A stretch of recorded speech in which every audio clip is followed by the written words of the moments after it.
Hello everyone. Today we'll be discussing another unit of employability skills.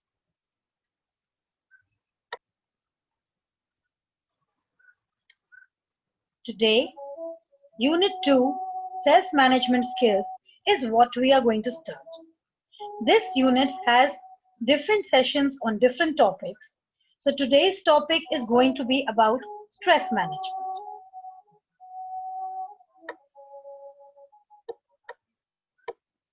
So when we're talking about self-management, क्या होता है self management?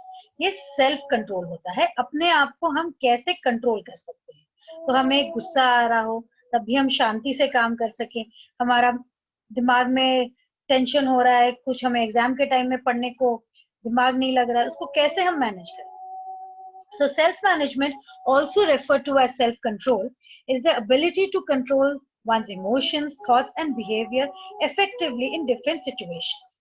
This also includes motivating oneself and setting goals. People with strong self-management skills are better in doing certain things better than others. Therefore, employers strongly prefer people with good self-management skills. तो अगर आप self management अपने आप को manage कर सके तो आप अपने आप को मोटिवेटेड रखते हैं, आपको कोई कहे नहीं तब भी आप अपना काम कंप्लीट कर लेते हैं। और आप जब अच्छे से अपना काम कर सकते हैं, अपने गोल्स अचीव कर सकते हैं, तो एम्प्लॉयर्स जो होते हैं उनको भी इच्छा होती है कि ऐसे लोगों को हायर करें। तो अगर आप सेल्फ मैनेजमेंट मैनेज्ड पर्सन बनते हैं तो आपके लिए भी नौकरी मिलना आसान हो जाता है।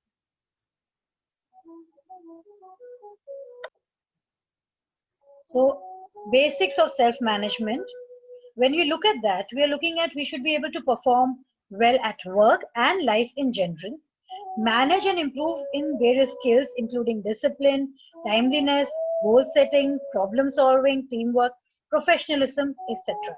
And once our personality and abilities in these areas is developed, then we succeed in personal as well as professional life. तो अगर हम बात करते हैं सेल्फ मैनेजमेंट की, हमें बहुत सारे अपने अंदर हुनर पैदा करने हैं, जैसे हम डिसिप्लिन करें, अपने आप को अनुशासन में लाएं, टाइम से अपना काम करें, अपने लिए लक्ष्य सेट करें, कोई भी दिक्कत हो तो उसको अपने आप ठीक करें, टीम के साथ काम करें। ये सब अगर हम अपने अंदर लेके आते हैं तो हम अपने पर्सनल और प्रोफेशनल दोनों लाइफ में इम्प्रूव होते हैं।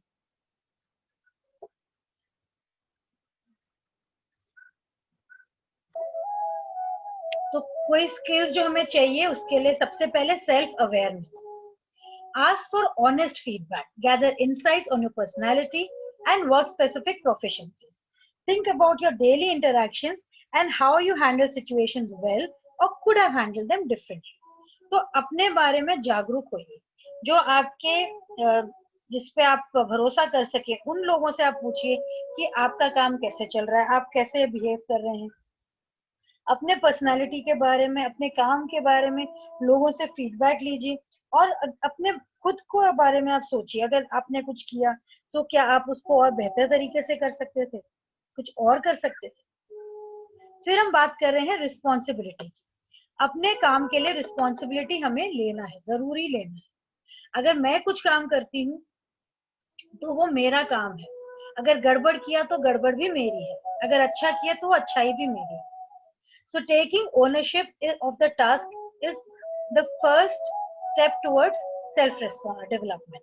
For example, if you have been assigned a task by a teacher, ensure you take complete ownership. Even if you're unable to complete the task on time, you must report it and then correct.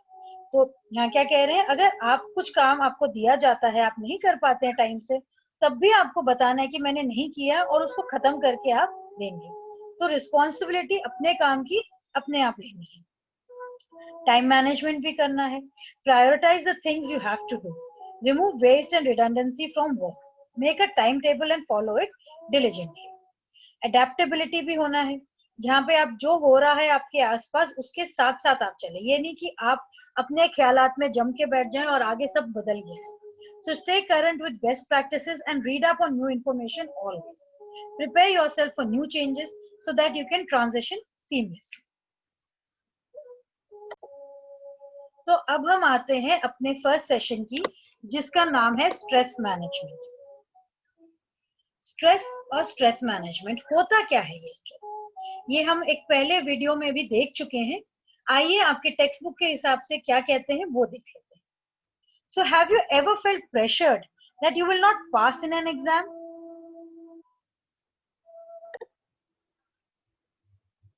Do you feel pressurized when people around you bring up certain topics for discussion that you're not comfortable with?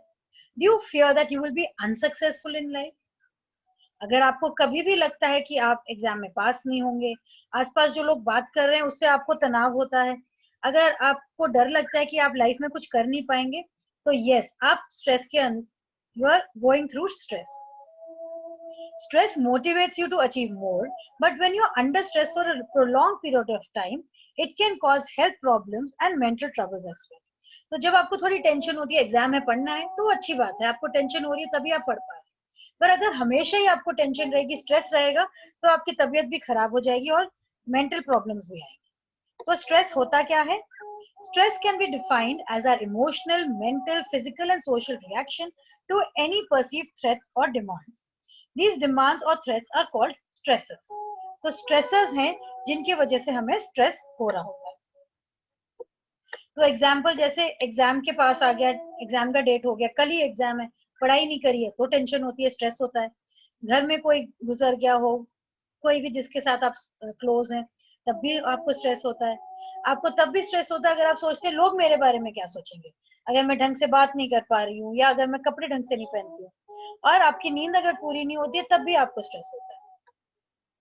तो नींद पूरी करनी है, अपने आप को शांत रखना है, और कैसे हम मैनेज करें स्ट्रेस को वो देखते हैं.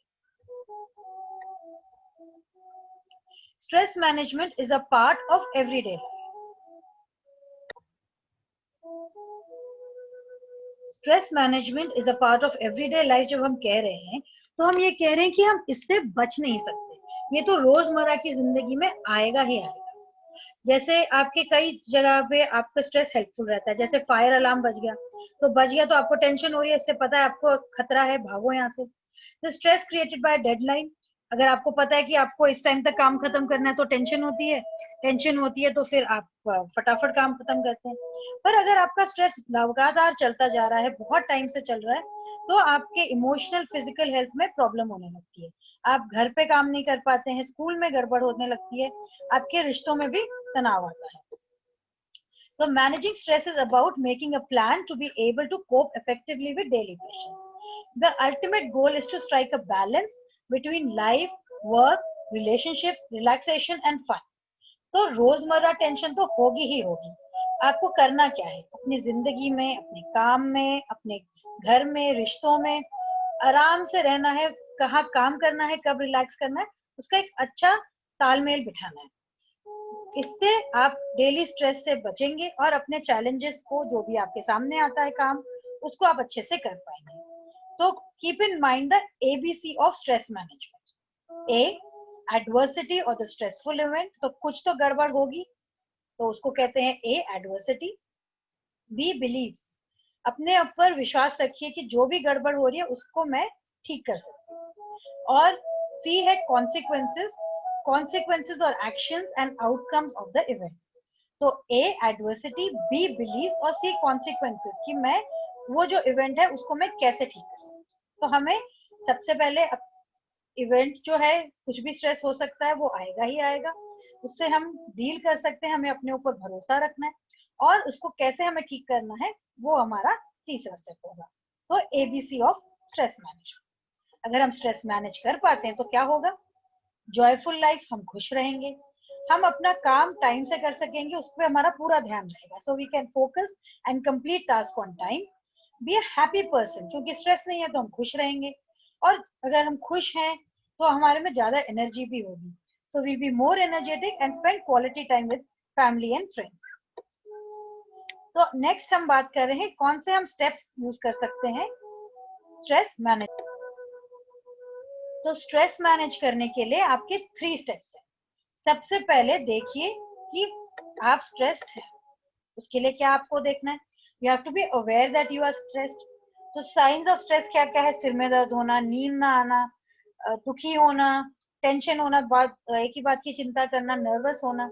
तो जब हमें मालूम है ये सब हमारे स्ट्रेस के सिम्टम्स हैं, तो हम उसको कंट्रोल कर सकते हैं। फिर स्टेप 2 हमें देखना है, identify what is causing you stress. तो किस बात से हमें हो रही है ये stress?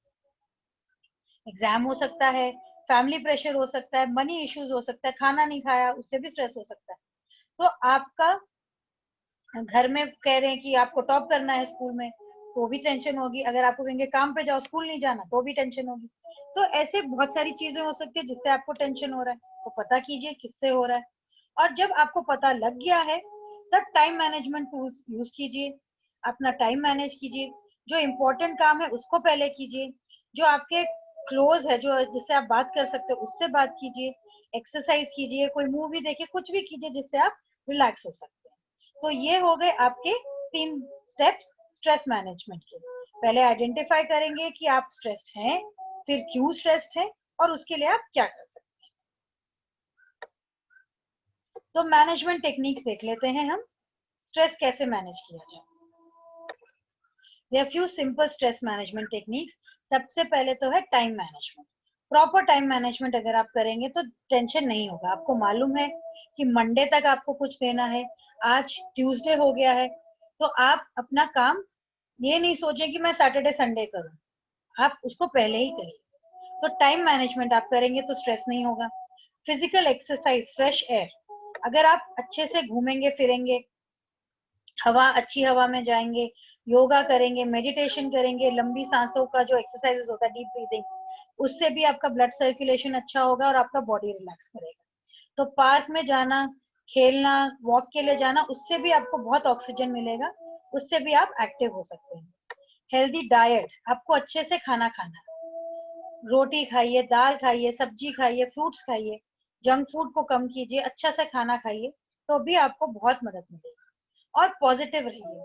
Negative aspects of life तो होते ही हैं, आपके हर एक चीज के दो पहलू हैं, पॉजिटिव और नेगेटिव। तो नेगेटिव को ना देख के पॉजिटिव को देखिए। तो अगर मार्क्स कम आए हैं तो दुखी नहीं होना है, देखिए कि मैं आगे कैसे अच्छा कर सकती हूँ। तो जब हम बात कर रहे हैं हमारे एकेडमिक लाइफ की, तो उसको भी हमें अच्छे से मैनेज करना है। अपने क्लास नोट्स को टाइम से लिखना है, उसको रखना है संभाल के, असाइनमेंट्स को टाइम से खत्म करना है, जो भी डेडलाइंस है उसके हिसाब से काम करेंगे तो स्ट्रेस नहीं होगा।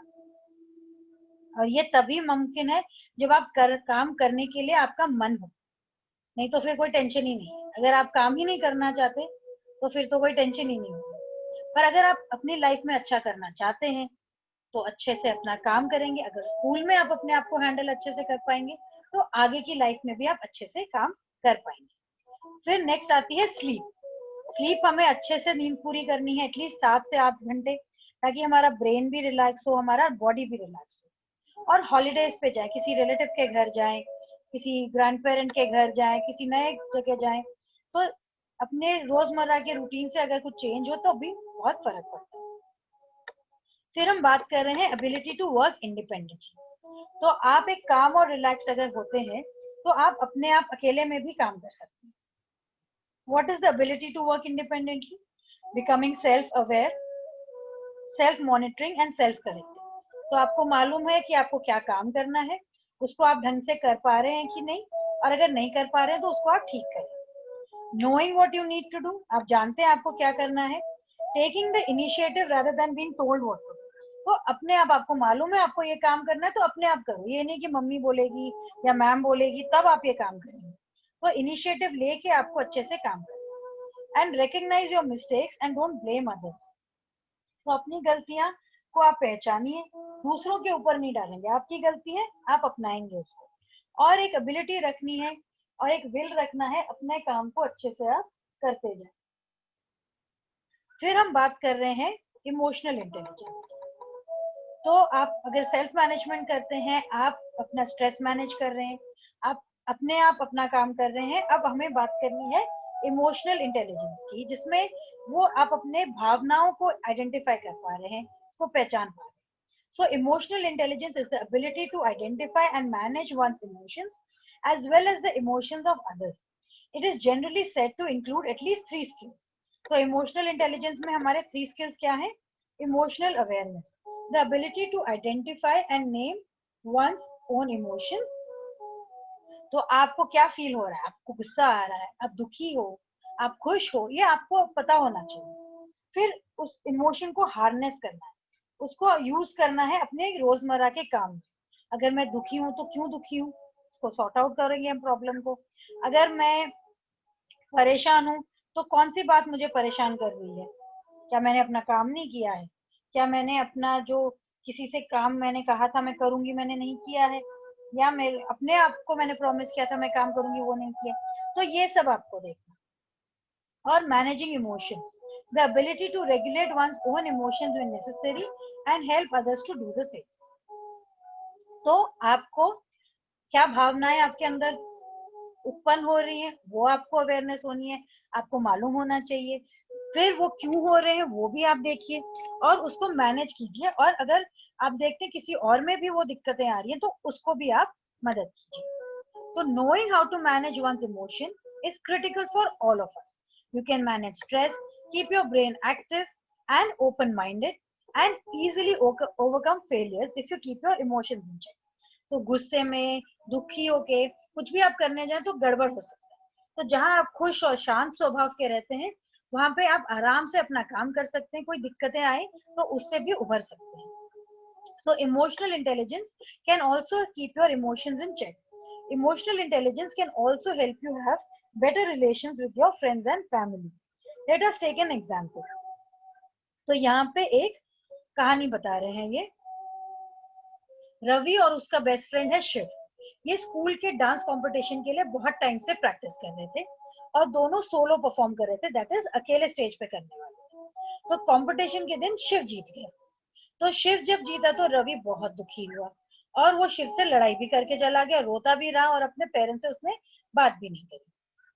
तो जब ऐसे होता है तो रवि क्या कर सकता था, वो समझ सकता था कि हाँ, जरूरी नहीं है कि हर कंपटीशन में मेरी ही जीत हो या मेरी ही हार हो, अगले कंपटीशन में मैं अच्छे से कर सकता हूँ। तो being emotionally intelligent enhances your chances of success and a balanced life. तो कुछ स्टेप रहते हैं इमोशनल इंटेलिजेंस के लिए। सबसे पहले तो अपने इमोशंस, अपने भावनाओं को खुद ही समझे। सो अंडरस्टैंड योर इमोशंस, देखिए आपको किन चीजों में गुस्सा आता है, किन चीजों से आप परेशान होते हैं और किन चीजों पे आपको काम करने की जरूरत है। फिर रैशनलाइज, जब भी आप कुछ भी डिसीजन ले तो शांति से ले, कुछ ऐसे गुस्से में जल्दबाजी में कुछ भी डिसाइड ना करें। और प्रैक्टिस करें, मेडिटेशन करें, योगा करें जिससे आप शांत रह सकें। तो यहाँ पे हमने आज डिस्कस किया स्ट्रेस मैनेजमेंट के बारे में। इसमें जो एक्टिविटीज है वो हमें स्कूल में ही करनी पड़ेगी। और ये जो हमारे एक्टिविटीज हैं, हमने देखा आज हमने क्या क्या सीखा, स्ट्रेस क्या होता है, स्ट्रेस मैनेजमेंट क्या होता है, और स्ट्रेस मैनेजमेंट टेक्निक्स क्या होती हैं जिससे आप बच सकते हैं, और आप अपने स्ट्रेस मैनेजमेंट कौन सा तरीका है जिससे आप आराम से कर सकते हैं। तो हम इस लेसन के बाद हमने ये देखा कि स्ट्रेस मैनेजमेंट होता क्या है, उसको क्यों हमें संभालने की जरूरत है, हमारे स्टेप्स क्या होते हैं स्ट्रेस मैनेज करने के, और कौन से हमारे कंडीशंस हैं जिससे हमें स्ट्रेस होता है और हम उसे कैसे मैनेज कर सकते हैं।